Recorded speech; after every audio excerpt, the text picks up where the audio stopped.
From the National Newsroom of the Canadian Press, I'm Jason White. Canada's premiers and the federal government have a game plan to approach possible U.S. tariffs.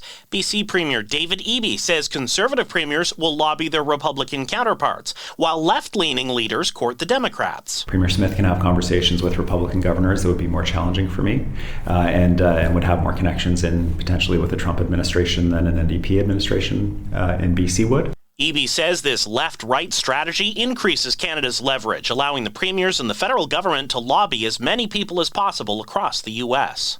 Security agencies from Canada and other Five Eyes intelligence sharing alliance members report a rising prominence of young people and minors in counter-terrorism cases.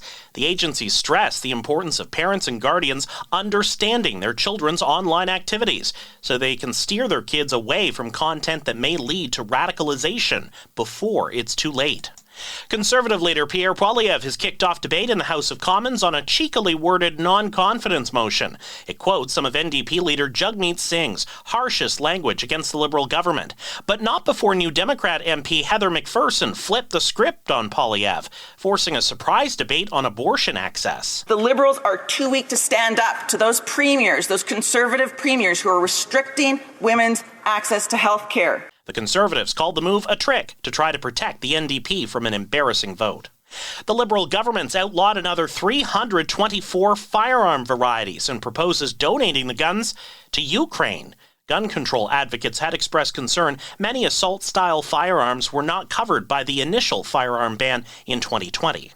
Brampton, Ontario Mayor Patrick Brown says foreign interference did not tip the scales in the Conservative Party's last leadership race. The former leadership candidate was summoned to a House of Commons committee today. Brown says no members of the Indian government reached out to him nor his campaign workers.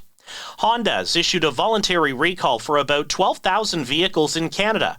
As reporter Mike Dubusky tells us, the recall includes two types of SUV made after 2022.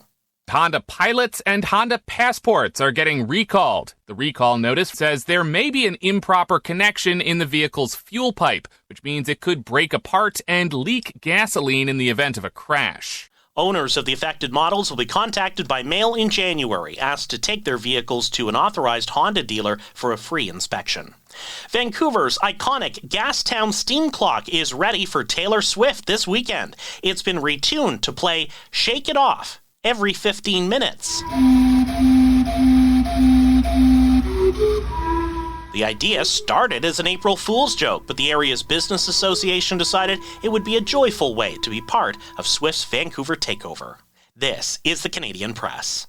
In sports, the Winnipeg Jets look to put the brakes on a 4-game losing streak when they visit the Buffalo Sabres in NHL action. Elsewhere, the Calgary Flames host the St. Louis Blues. Ottawa hosts Detroit. Montreal welcomes Nashville. Edmonton entertains Columbus.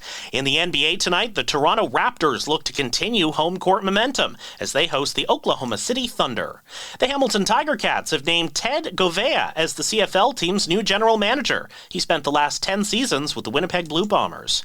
Canada's added 17 players to its 23-man roster for the NHL Four Nations Face-Off Tournament. In goal, Canada will rely on Jordan Binnington, Aidan Hill, and Sam Montembeault. General Manager Don Sweeney says the selection process was smooth. We were a lot more calm in picking the goaltenders, than maybe what the outside world was viewing. I think we had a tremendous amount of choices. The 4-team tournament runs February 12th to 20th in Montreal and Boston.